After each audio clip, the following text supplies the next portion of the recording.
Assalamu alaikum. Welcome to Bidaya Screencast. We have completed chapters 1 through 6, and today we are discussing the final test, inshallah. The final test includes a general test for all of the lessons, including all of the letters, concepts, and the different vowels we learned, followed by a short section of reading small verses from the Quran, and finally reading long verses from the Quran. We have the same goal that we've had from the beginning of the book. It's to create the smoothest transition possible for the student between learning from the book and reading from the holy book, inshallah. We've reached level 7 out of 8, alhamdulillah. The only thing left after this final test is some supplementary rules of tajweed, which can be added later on, inshallah. So, as we move into the final test, we can see the first line discusses the first most elementary concepts we've taken from the beginning of the book. We begin with the letters, knowing the names of the letters, Dad, Kaf, Noon, and then we move into 3-letter words with just Fatha, Dhamma, Kasra, and then as we move into the second line, we're introducing tajweed and longer words, tanween and longer words, and then you can see we bring the Hamzat Qat' as well as the Sukun, and these lines are getting increasingly more challenging. We have in line 4 we have the Waw with Sukun, the Ya with Sukun, and we have the Hamza with Sukun on both the Alif and the Waw, and you can see we're tracing the lessons through the book as we go through these lines. We introduce the Shadda in lines 5 and 6, and line 7 we begin with the long Alif. What's important to take note of in this general test for all the lessons, it's very important that before we take this test, the student practices completely on his or her own. Individual practice without help of the website for listening, because if he or she simply uses the website, they can memorize the words of the final test. Also, the student should practice without a parent. This should be completely independent. And we suggest that before taking the final test, every student should review all of the lessons in the book, just the main ideas of each one, even if we feel that he or she is fully ready, just to fulfill the same philosophy and curriculum we've been keeping throughout with Bidaya book, the fact that it's a cumulative technique and curriculum.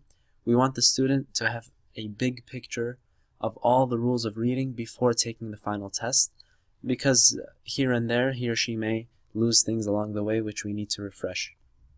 As we move to the second page of the test, you can see again we have each line representing a new concept. We have the small alif being tested here.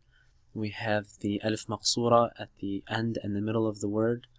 We have the small alif also. And in line 10, we have tanween with the ya and the waw. And line 11, we have shadda with hamza and hamza in different places in the word. And line 12, we are testing hamzatul wasl and the rules of reading words where hamzatul wasl is the first letter. And then line 13, we have the al-ta'rif, the alif and the hamzatul wasl with the lam, shamsiyya and qamariyya. And we have the words that are specific to the Quranic script. Finally, line 14, we have 2 verses from the Holy Quran, and the student is expected to read these, break them up into parts, but then eventually the student cannot pass with a full grade of 10 out of 10 without reading these ayahs all at once after practicing them several times. And also same goes for the second ayah from Surah Al-Qiyamah. We have وَقِيلَ مَنْ رَاقٍ. Of course, these ayahs do not include any of the rules of Nun Sakina. There's no idgham, no iqlab, just very clear, straightforward verses. And we can take notes of any mistakes here so we know which lessons we need to review with the student, inshallah. As we move to the next portion of chapter 7, which is reading short verses from the Quran, we want to take note of the checkpoint here. It's absolutely necessary that the student at this point can connect 2 words together with little or no hesitation.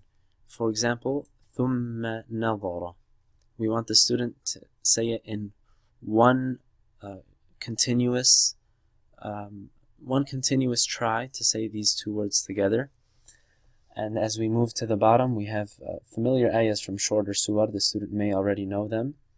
Line 6 includes 2 ayahs, and these include almost all of the rules we've learned throughout the book, from sukun to tanween to the different shapes of the letters. And as we move to the next page of this chapter, we have the long verses from the Quran. And you'll notice we began with Lam Yalid wa Lam Yulad from Surah Al-Ikhlas, and we did this on purpose so that the student, when they see the title of the lesson, reading long verses from the Quran, we want them not to be intimidated, so we begin with a very familiar ayah, so the student will, most of the time, the students have begun reading this ayah and then realize that they know it and had a boost of confidence. So inshallah with this, he or she will realize they have all the skills necessary to read from the Quran directly. And finally, on the last page, we have a final assessment evaluation. This is not just for chapter 7 or the final test. We like to use this for the entire book in general. So the chapters, not the lessons, the chapters that the student has passed, this should be the majority of them, and then some we may need additional practice or help from the workbook or the website. And then finally, we give a final grade to the student, and we, of course, the goal is 9 or 10. We can work with 8 out of 10, but that means the student still needs some review. And of course, we have the comments box. We want to include the strengths and weaknesses of the student, and we can refer to specific lessons that need review based on the mistakes the student made in the final test.